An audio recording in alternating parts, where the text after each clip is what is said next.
on this build, we're doing, new cam, new heads, blah, blah, blah. Got to have some airflow. Stock airbox. Too restrictive. This goes on there, right? And see all those holes in there? I drilled all those a couple of years ago. The idea was to open it up a little bit because, without those, this thing, look at, basically there's very little room down at the bottom for the air to actually flow in to the intake. Highly restrictive. Before 1993, these motors were all what are called bottom breathers, which means the crankcase gases vented out of that tube right there, and from the factory there was actually a metal piece that connected from that tube up to that now blocked off port on the back plate, which routed the crankcase gases into the carb, which allowed them to get burned off by the motor, which was all basically stupid anyway, and again, something driven by the EPA.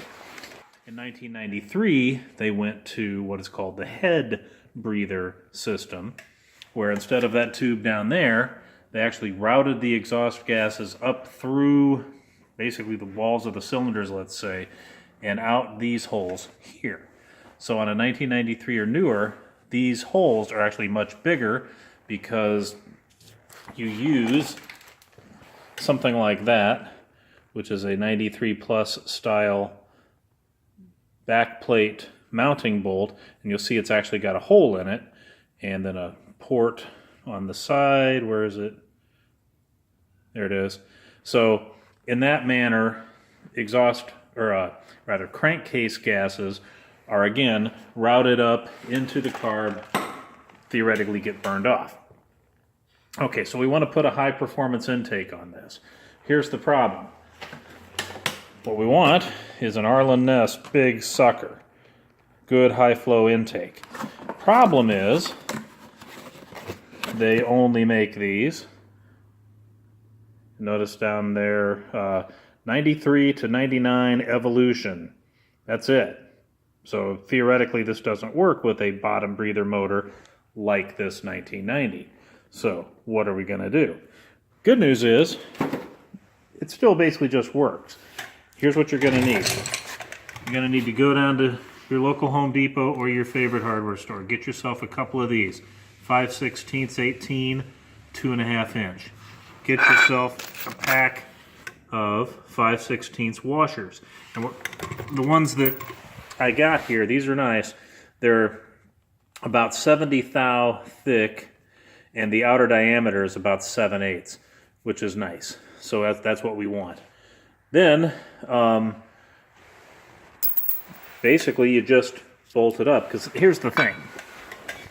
This back plate, when it sits on there, it has these huge holes in the side, because remember those holes on that bolt I showed you, they actually fit inside the holes on those ears, and if you can see, I don't know if you can see on the, over here, that opening there, that's actually routing those exhaust gases from the heads through the ears into the intake of the carb.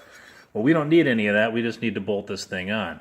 And originally I thought I was going to have to do all kinds of complicated stuff, but the reality is all I need is a little bit of hardware store fiddle, and we're good to go.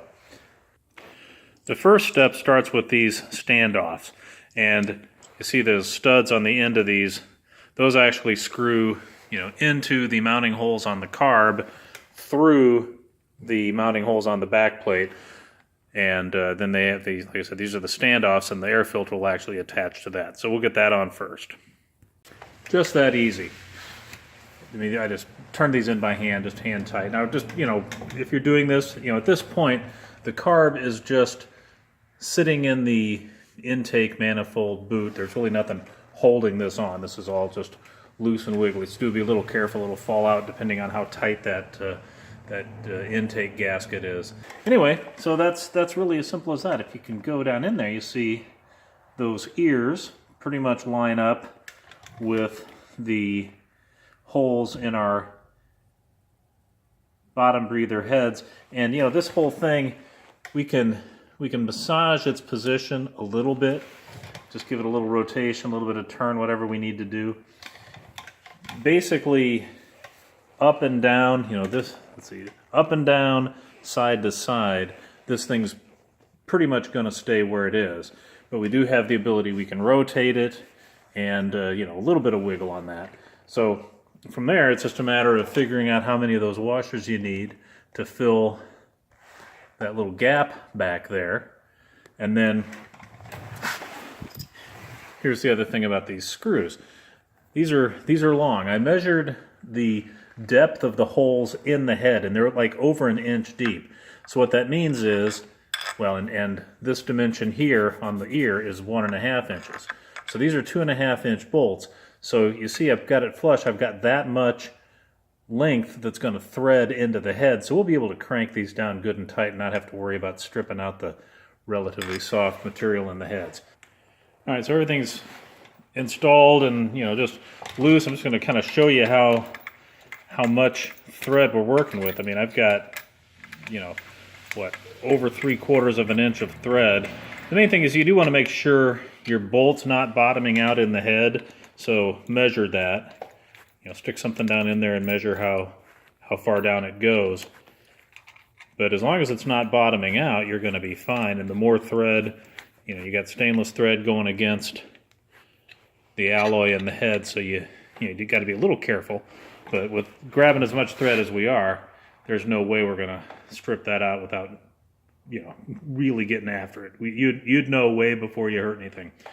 And that's what the filter looks like bolted on. You see there's 3 little screws they give you that go into the ends of those standoffs that we put in earlier, and that's the filter. Lots of nice room for airflow all around that thing. And finally, one of the things I like about this intake is it allows for the use of the stock air cleaner cover, which that is. Part of my goal on this project is I want to retain as much stock appearance as I can. So I'm even going to get the rivet kit and re-rivet the timing cover. The only problem here is the cover, you see it's, you know, kind of notched out there for that notch at the top of the stock back plate. Well, that looks like crap. So my intention is I should be able to just rotate this thing, orient that that notch at the bottom, won't be visible, but then now my writing is upside down. So I'm going to try to get the basically there's like a, I don't know what you call it, a logo decal, not really a decal, it's a metal piece. And I understand it's double-sided taped to the cover, so I'm going to try to get that off without tweaking it. I don't want to destroy it. Like I said, I'm trying to keep my stock look, so that'll probably be a delicate process. Probably get in there with a heat gun on the back side and just really, really, really carefully get that off. But anyway, that is installing a head breather Arlen Ness Big Sucker high flow intake on a pre-93 Evolution motor. There you go. Talk soon.